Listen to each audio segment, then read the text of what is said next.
Imagine a crucial hormone in your body, sending out all the right signals, telling your cells exactly what to do, but it's like those cells just aren't listening. Yeah, like the message is delivered, but nobody's home, or maybe the doorbell's broken. Exactly. They're hearing it, maybe, but they're not acting on it. And that's the core puzzle we're unwrapping today. A pretty rare genetic condition called pseudo hypoparathyroidism, or PHP for short. Right, pseudo hypoparathyroidism. The name itself hints at the confusion. It looks like hypoparathyroidism, but it isn't quite the same. So essentially with PHP, your body shows what we call end organ resistance to parathyroid hormone, PTH. Mm-hmm. Now, what's really counterintuitive here and kind of fascinating is that despite your PTH levels being high, I mean, the body is shouting louder and louder, patients still experience low calcium. Hypocalcemia, right?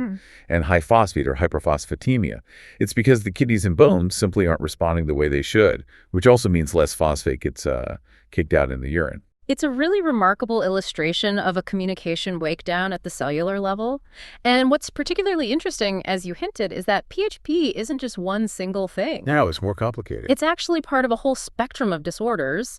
And at the heart of, well, much of this complexity are variations, mutations. In a specific gene, we'll be talking quite a bit about the GNAS gene. Ah, yes, GNAS. And sometimes these GNAS mutations can even lead to a really distinct set of physical traits, something called Albright hereditary osteodystrophy, or AHO. Okay, AHO. We'll definitely need to unpack that.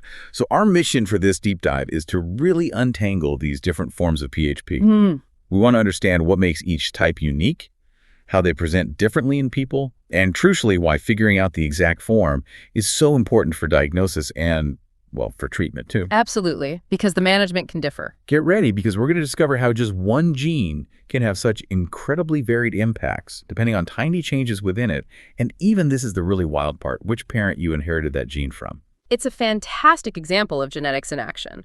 So to understand all this, we first really need to talk about that central player, the GNAS gene. Right. Think of PTH, that parathyroid hormone, as a messenger trying to deliver a vital instruction, let's say, to your kidney cells or bone cells. The GNAS gene provides the blueprint for a critical protein called GRAS, that's G sub S alpha. GRAS, got it. This GS protein is essentially the switch, or maybe the translator, inside the cell membrane that helps the cell actually receive and act on PTH's message. It links the PTH receptor on the outside to the machinery inside. So it connects the hormone docking to the cell's response. Precisely. It's how the cell kickstarts its internal response pathway, like activating an enzyme called adenylate cyclase, which then makes CAMP. That CAMP is the next messenger in the chain. Okay, so GRAS is vital for that PTH signal to actually do anything inside the cell. Exactly. So if this GRAS protein isn't working correctly because of a defect, a mutation in the GNAS gene, it essentially breaks that communication pathway. The switch is faulty, like you said. Right. The message arrives, but the switch doesn't flip. And that's where PHP comes into the picture. Now, this is where it truly gets mind-bending, as you said, because how doctors classify PHP really depends on how this genetic misstep plays out. Okay. We look at which hormones are resisted because it's not always just PTH, the specific genetic changes in GNAS or related regions, and the physical traits, the phenotype that emerges. Right, like that AHO you mentioned. Exactly. So let's start with PHP type 1A. This is the most common form, and it's typically caused by what we call an inactivating mutation in the GNAS gene. Importantly, it's inherited from the mother. Okay, maternal inheritance for 1A. What does that look like? Well, what immediately stands out with PHP type 1A is that patients show resistance not only to PTH, but often to other hormones too. Hormones that also use that same GISI pathway. Ah, so like TSH for the thyroid. Exactly. TSH, sometimes GHRH, that's growth hormone releasing hormone, and even gonadotropins, the hormones involved in puberty and reproduction. So you can get multiple endocrine issues. Wow, okay. And what about the physical side?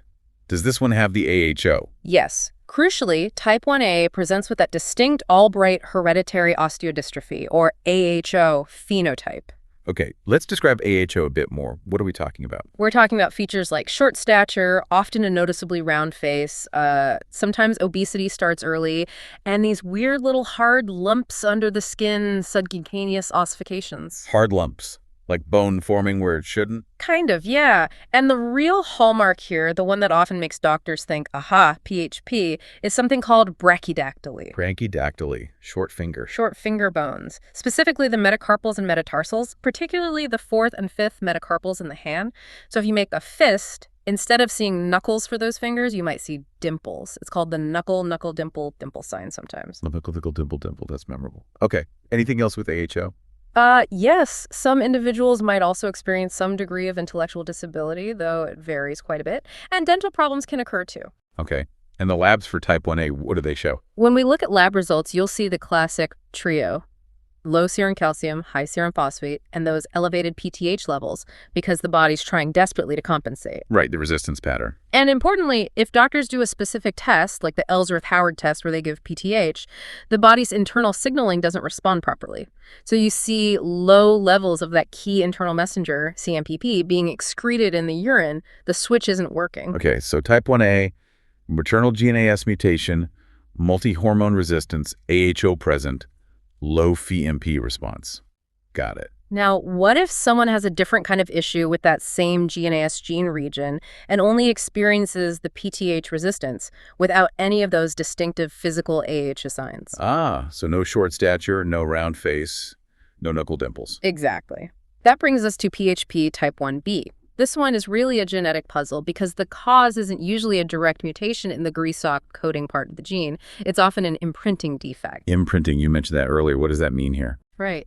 Think of genetic imprinting like a tag placed on a gene during egg or sperm formation that tells the cell whether the gene came from mom or dad and influences whether it gets turned on or off in certain tissues. Okay, like a parental volume control. Kind of, yeah. In PHP type 1b, it's typically a specific methylation. Defect methylation is like adding chemical off switches affecting a control region for the GNAS gene, specifically on the copy inherited from the mother. So it's still related to the maternal copy, but it's more about how it's regulated. Precisely. And what really sets type 1b apart clinically is that patients primarily experience only PTH resistance. They generally don't develop the AHO phenotype. Their physical appearance is typically normal. That's a huge difference from 1A. What about their labs? In the lab, type 1b looks pretty similar to type 1a regarding the main hormones: low calcium, high phosphate, high PTH. And it also shows that same lack of CAMP response in the urine when PTH is given. So the hormone resistance pattern is the same, just without the physical AHO traits. Interesting. Then there's PHP type 1c. This one is, let's say, a close cousin to type 1a. Okay. It's also caused by a GNAS gene mutation, usually on the maternal allele again. But this mutation might affect how the GNAS protein interacts with receptors or activates its target, adenylate cyclase, maybe without drastically reducing the protein amount. So a functional problem rather than a lack of the protein. Often, yes. The key takeaway here is that, like type 1a, it presents with the AHO phenotype and resistance to multiple hormones, PTH, TSH, etc. And the lab findings are also pretty similar to type 1a. Okay, so 1C is like 1A in terms of AHO and multi-hormone resistance, but maybe a slightly different tweak to the GNS gene itself? You could think of it that way, yes. Now, PHP type 2, this one's a bit of an outlier and quite rare. Okay, type 2. How is this different? It's thought to be caused by a post-receptor defect. What that means is the PTH message actually gets into the cell fine, the receptor works, GRISOC works, and that initial internal messenger, CAMP, goes up normally when PTH arrives. Oh, so the first step works. Yes. But the rest of the cell's machinery, downstream from CAMP, fails to respond properly to that CMP signal, specifically in terms of phosphate handling. It's like the message gets delivered and read, but the instructions aren't followed correctly. Huh. So the problem is further down the line inside the cell. Does it have AHO? No, crucially, like type 1b, there's typically no AHO phenotype in type 2. The real differentiator in lab tests here is that you'd see a normal urinary CAMP response to PTH.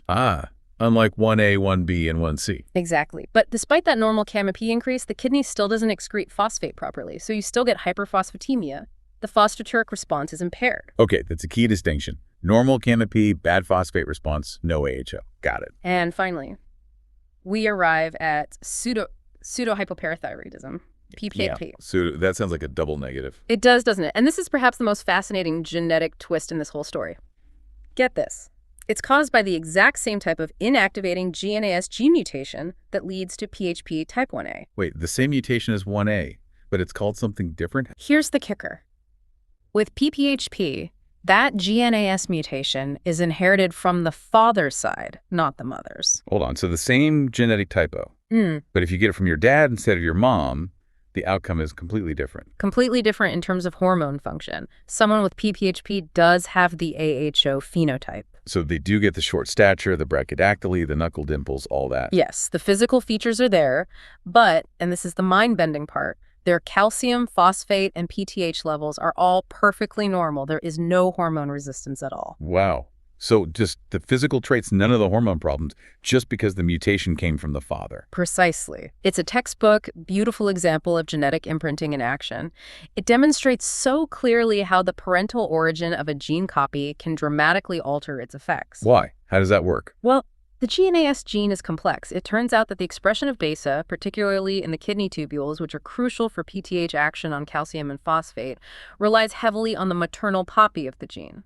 The paternal copy is somewhat silenced there due to imprinting. Ah, okay. So if the maternal copy has the mutation, like in PHP1A, you get PTH resistance because the kidney can't make enough functional GN. But if the paternal copy has the mutation, like in PPHP, the maternal copy in the kidney is still working fine, so PTH signaling is okay. But the mutation on the paternal copy still causes the AHO. It seems so.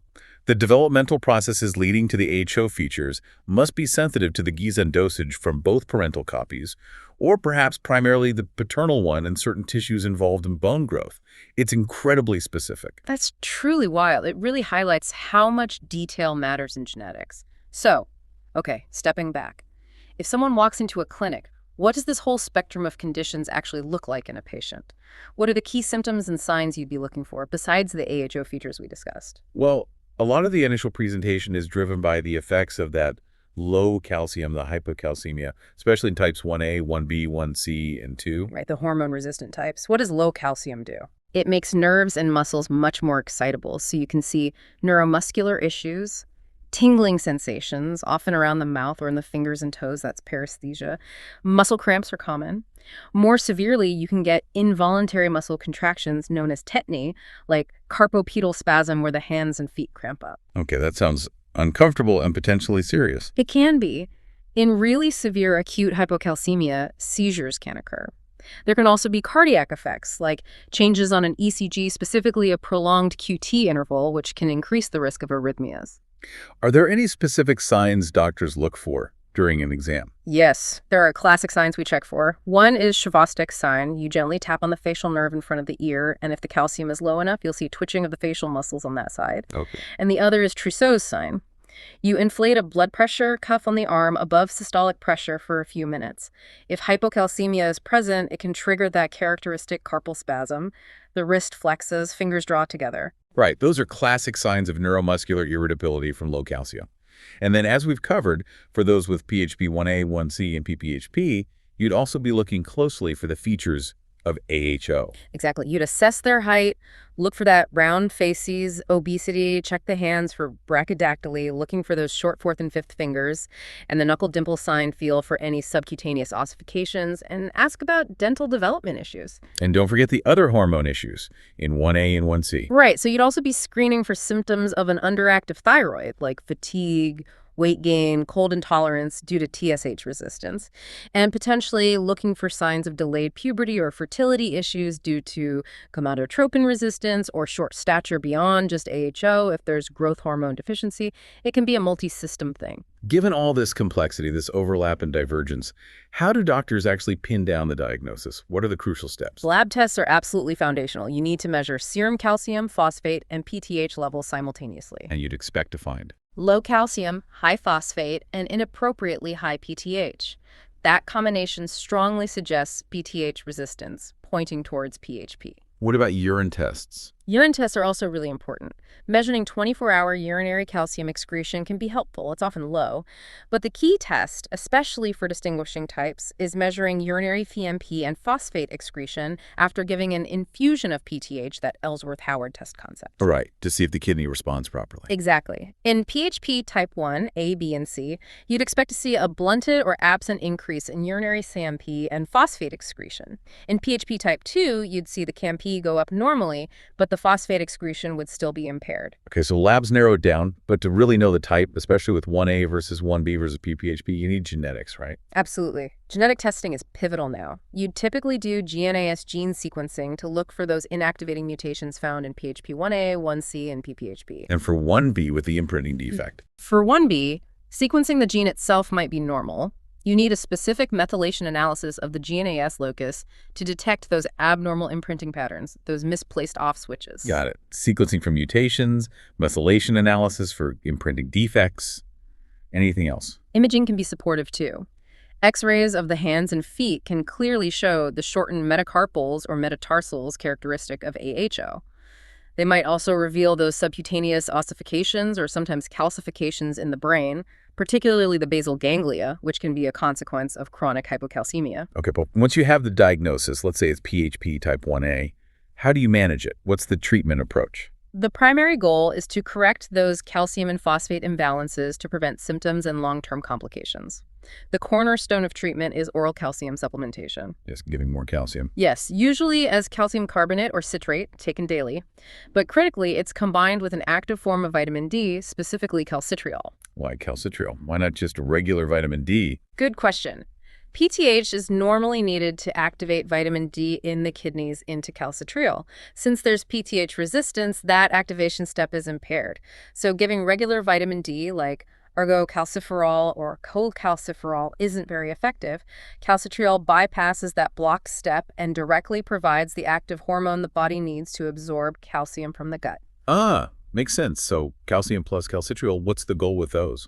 The goal is to raise the serum calcium level into the low normal range, enough to prevent symptoms and also to suppress those excessively high PTH levels back towards normal. And what about the high phosphate? Often, normalizing calcium and suppressing PTH with calcitriol helps lower phosphate levels too. But if hyperphosphatemia remains a problem, phosphate binders might be needed. These are medications taken with meals, like calcium acetate or sevelamer, that bind phosphate in the gut and prevent its absorption. Okay, and I assume you need to monitor things closely. Oh, definitely. Regular blood tests are essential, checking serum calcium, phosphate, PTH. You also need to monitor urine calcium excretion. Why urine calcium? Because while you're giving calcium and calcitriol, you want to avoid too much calcium being spilled into the urine, hypercalciuria, as this can increase the risk of kidney stones or kidney calcification, known as nephrocalcinosis, over the long term. It's a balancing act. Right. And what about the other hormone issues, like the hypothyroidism and type 1A1C? Those need to be addressed directly as well. So if there's TSH resistance leading to hypothyroidism, the patient will need thyroid hormone replacement, typically levothyroxine. If growth hormone deficiency is diagnosed, growth hormone therapy might be considered. And if hypogonadism is present, sex hormone replacement therapy might be necessary at the appropriate age. So it's managing the calcium phosphate and any other associated hormone deficiencies. What's the overall outlook for someone with PHP? The good news is that with an accurate diagnosis and consistent, carefully monitored treatment, most patients can manage their condition well and achieve a good quality of life. That's great to hear. However, if PHP goes undiagnosed or untreated, chronic hypocalcemia can lead to serious problems. We mentioned seizures, but there can also be long-term neurological issues like calcifications in the basal ganglia of the brain, which can sometimes cause movement disorders. Cataracts can also develop. And the kidneys. Long-term, there's the risk of kidney stones or progressive kidney damage, renal insufficiency, if calcium and phosphate levels, and especially urine calcium, aren't well controlled. So ongoing management is key. It really highlights the importance of catching it. And just briefly, to help listeners differentiate, what might PHP be confused with? What's it not? Good point. It's important to distinguish PHP from true hypoparathyroidism, where the problem is that the parathyroid glands simply aren't producing enough PTH, so PTH levels would be low or undetectable, not high. Okay, low PTH versus high PTH. Makes sense. It's also different from, say, a simple vitamin D deficiency. While that can cause low calcium, it typically causes low phosphate levels, not high, and PTH would be high, but the underlying cause is different and treatment is just vitamin D repletion. Chronic kidney disease can also cause high phosphate and low calcium with high PTH, but that's due to the kidney failure itself affecting mineral metabolism and vitamin D activation, and there are other signs of kidney damage. And other bone conditions. Conditions like osteomalacia or rickets involve defective bone mineralization, but the patterns of calcium, phosphate, and PTH, and the specific bone findings on X-ray are usually different from PHP. So yeah, getting the labs right, especially the PTH level and context, is crucial. So as we wrap up this deep dive, it's incredibly clear that pseudo-hypoparathyroidism isn't one thing. It's this remarkably diverse group of disorders. Absolutely. At its core, it's all rooted in those GNAS-related defects leading to PTH resistance. But wow, the way it manifests can be wildly different. It's just such a powerful example of how complex the influence of a single gene or gene region can be on our entire physiology. And we've really seen those critical distinctions today. PHP1A with its characteristic AHO phenotype and that resistance to multiple hormones. Then PHP1B showing PTH resistance only, no AHO, and that fascinating imprinting defect as the cause. And PPHP, the real curveball. Right. The HO physical traits are there, but no hormone resistance at all, purely because the affected gene copy came from the father, not the mother. It's amazing. The sheer variety in how these conditions present really just hammers home the need for incredibly precise diagnosis, doesn't it? You have to bring together the clinical observations, the detailed lab results, and increasingly that targeted genetic testing.